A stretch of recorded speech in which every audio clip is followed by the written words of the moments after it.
Salut les amis, j'espère que vous allez bien. On s'y attendait. Malheureusement, c'est arrivé avec un niveau de jeu très bas proposé par la France. La France a été éliminée en demi-finale de l'Euro par l'Espagne sur un score de 2 buts à 1. Et malheureusement, c'était un scénario prévisible.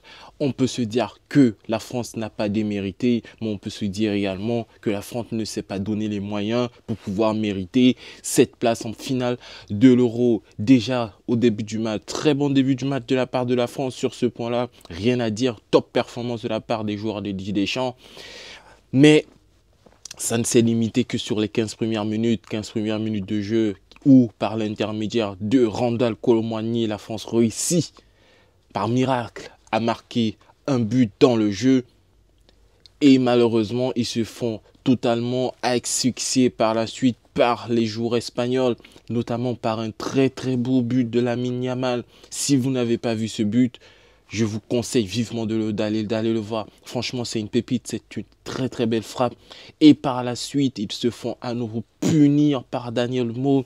Et assez rapidement, l'Espagne prend le temps du match, prend l'avantage dans le match et jamais la France n'a réussi à revenir dans le match. Jamais la France n'a réussi à proposer un quelconque sursaut juste. Mais on aurait pu, je me demande pourquoi Bradley Barcola n'a pas joué, n'a pas commencé titulaire dans cette rencontre. Tu vois que ce joueur-là aurait pu apporter beaucoup mieux. Pourquoi Kingsley Coman n'a pas joué dans cet Euro?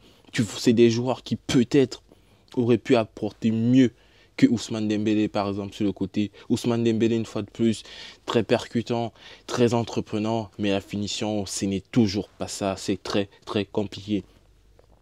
De son côté, Antoine Griezmann, il le dit, franchement, son Euro n'a pas été fameux, son Euro n'a pas été très bon.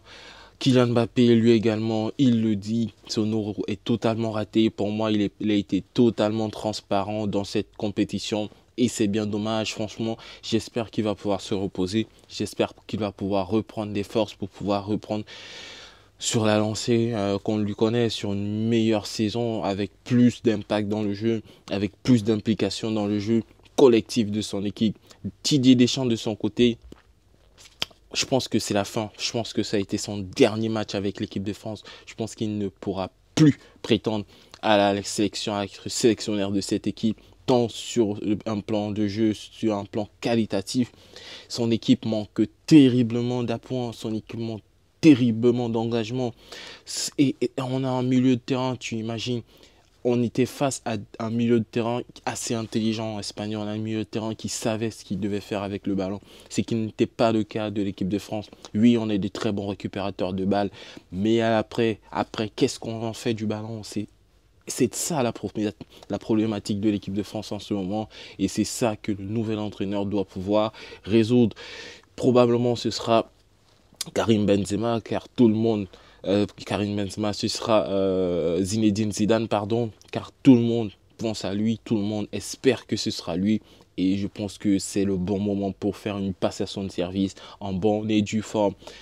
Sur un plan comptable, ce n'est pas une mauvaise compétition de la part de la France. Demi-finale d'Euro, ce n'est pas rien, c'est absolument une très bonne performance. Mais sur un plan de jeu, sur un plan qualitatif, c'est exécrablement mauvais. Dans tous les cas, les amis, voilà, défaite de la France. On va retourner pour parler d'autres matchs, pas que de la France. On a un Pays-Bas, Angleterre aujourd'hui. J'espère que ce sera une rencontre accréante. Dans tous les cas, si vous avez aimé cette vidéo, n'oubliez pas de la liker, de la partager, surtout de vous abonner. Sur ce, je vous dis, prenez soin de vous et peace, sa famille.